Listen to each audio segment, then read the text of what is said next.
There's been a lot of talking about Indians lately. We got our football teams, Redskins to the Commanders. The Cleveland Indians are now the Guardians. Heaven forbid you name a team after any Indians. The number one TV show in America forever was Yellowstone. November is Native American Heritage Month. I got a whole month. And of course, we talk about Indians around Thanksgiving. Indians are a part of this country's history, an integral part. We shouldn't ignore them. But who is the American Indian? I want to get a full view, right? I feel like there's this revisionist Marxist history, like this very like a marginalized, oppressed history that's being imposed on you. Trail of Tears, we'll talk about that later, right? And then there's like this counter of like, no, they're savages. So it's like one or the other, right? Either the Indians are ruthless savages who would scalp and flay men alive. To flay a man, they would tear the skin from their face and head and then disembowel the prisoner while still alive. That's true, they did that, some. One of the great historians of this era, he wrote the book called The Barbarous Years. He was a Harvard professor for like 60 years. He said the butchering that went on cannot be explained. It's like totally crazy amount of warfare happening. But the butchering, right? When I think, there's nothing different between then and today. There's nothing new under the sun. Hamas today is not an anomaly in human cruelty. It was all over the world. So that's one vision, right? And then you have this other where like the natives are this peaceful, gentle, the crying Indian thing, right? Like one with the earth and peace with the land and all peoples, blah, blah, blah. So what is it? Well, both can be true. We can juggle both at the same time. And by the way, it wasn't just the natives, of course. It was the white man too. We could be honest about this. No reason not to. Speaking of the dead Indians, William Bradford, he was the governor of the Plymouth colony, of course. He said it was a fearful sight to see them thus frying in the fire and the streams of blood quenching the same. And horrible was the stink. He was talking about the Pequot War, 1636 to 1638. It was a couple of years. Colonists from Massachusetts and the natives there, the Pequots. 700 Indians were killed. Just brutal. From both sides, everyone was. Cotton Mather said in a little more than 1 hour, hundreds of these barbarians were dismissed from the world that was burdened with them. And he went on to say, heaven smiled. Easy for us to say though, right? Oh, terrible people. Oh, they were so awful. We have no idea what it was like back then. This whole era is not studied nearly enough. But as a part of our history, it's important. I want to share one of these stories before we get to our wonderful guests. And we talk more about how instrumental natives were to the formation of the government we have today. And so much of our country do we owe to our Native Americans. I just hear me out here before you're like, oh geez, we're gonna praise natives for an hour? Not fully. But this part's true. Iroquois. The Iroquois Indians, upstate New York. So quick background. America is the culmination of 5 chapters of history, 5 grand chapters. And each of these chapters resulted in something that our founding fathers took from and built into our Constitution, and as we'll talk about later, built into the character of Americans. The first is ancient Egypt to Jerusalem, the tyranny of Pharaoh and the Israelites leading to the 10 Commandments. The second is ancient Greece, right? Greek democracy. Number 3 is ancient Rome and the tyranny of the Tarquin family and Sextus, and all that led to the Roman Republic. Number 4 is England and the tyranny of King John led to the Magna Carta. It's around the 1200s. And then the 5th, that word you see right there, Hudi Noshani. Hudi Noshani. What is that? All right, here's the story. In upstate New York, there were 6 Indian tribes. They all lived close to each other. And they kept fighting with each other. So they decided to have a peace treaty, but even more than just a peace treaty. They created a system where they would join together, and each tribe had their own sovereignty, their own rules, their own leaders. But on matters that affected all of them, they would join together.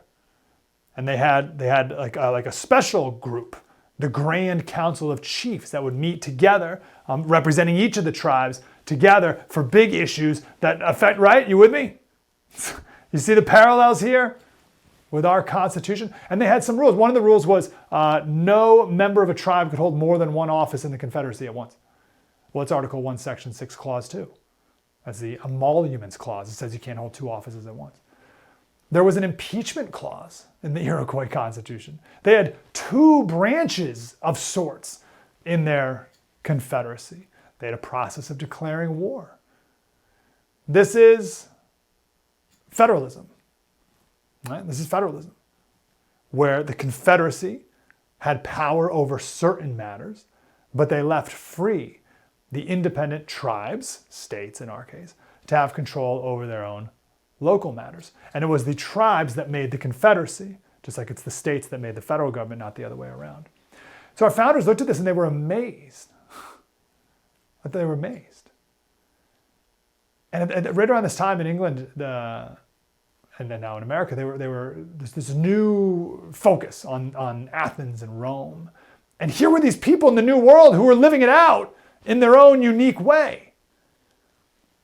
1744, the chief of the Onondaga tribe, he was giving a speech and he was urging the 13 American colonies to unite as one.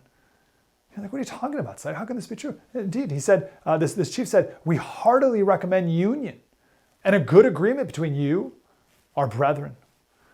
Never disagree, but preserve a strict friendship for one another, and thereby you as well as we will become the stronger. Our wise forefathers established union and amity between the 5 nations, there was a 6th sort of, that made us formidable. This has given us great weight and authority with our neighboring nations. We are a powerful confederacy. And by your observing the same methods our wise forefathers have taken, you will acquire fresh strength and power. Therefore, whatever befalls you, never fall out one with another. Isn't that amazing? That's one of the Indian chiefs saying, hey, you 13 colonies, you guys should unite. You'll be stronger if you do. Not only that, but one of the chiefs used a metaphor that one arrow can be snapped easily, but a bundle of arrows, a bundle of them can't snap a bundle of arrows. That was such a profound metaphor for our founding fathers. Have you ever seen this before? Do you know where I'm going next? Check out the seal of the United States of America. What's the eagle holding in his talon there? 13 arrows. It's from this chief of the Onondaga tribe. Isn't that amazing? In 1710, and I want to ask one of our guests more about this later, the Queen of England invited these chiefs to come to London. Imagine this. The 4 kings of the Iroquois League. That's what this painting is called, the 4 kings, there they are. And they sailed across the ocean to meet with the Queen of England. What? And one of the chiefs was asked if he inherited his kingship. And the man said, Madam, family creates no distinction, but it's acts of wisdom and valor. The son, unequal to the father's glory, sinks to disgrace. And blood knows no honors, but what virtue bequeaths it. High and low, noble and ignoble, find no distinction from birth. Where mental and bodily qualities are found superior, that man gains authority over our hearts. The good he does his country is rewarded by glory and esteem, such as are manners and ideals. And the woman responded, do you want to be king? And he said, no, avarice is a detested vice. That's who these men were. And our founding fathers and grandfathers, they saw that. They felt that. They embraced that. And they made that a part of our character as well. This idea of hereditary power, that's what they were fleeing when they fled to the New World. And here we had these natives living it out already. Isn't that amazing? Ben Franklin, he saw this profoundly. He said it would be a strange thing if 6 nations of ignorant savages should be capable of forming a scheme for such a union and be able to execute it in such a manner as has been subsisted ages and appears indissoluble, and yet that a like union should be impracticable for 10 or a dozen English colonies. Like, they can do it and we can't. This inspired people from the colonies to come together as one force, a bundle of arrows. And then the federalist system we have today with our Constitution. So again, we have Jerusalem. From Jerusalem, we have the Ten Commandments and the concept of law. Greece, we have now the concept of democracy, where everyone plays a role. From Rome, we have the Republic, right? From England in the Magna Carta in 1210, we have our freedom and individual rights. And the idea of federalism, we have a federal government that deals with some issues and independent states on everything else. That comes from the Iroquois Nation in upstate New York. Pretty cool. So the first Thanksgiving aside, and learning how to grow corn by putting fish in the dirt, right? That aside, we owe a lot of our country to our Indians. We should be grateful. I want to share another story at the end of the show of how we can still learn from them today. In fact, we desperately must. This is part of the story of our country. We don't need to, I just want to tell the truth. I just want to tell the truth. I don't need to marginalize the natives like some sort of Marxist, like, oh, poor, we owe them. Oh. I don't need to do that. I don't need to malign them. It's just what is. It's just the facts, just the truth.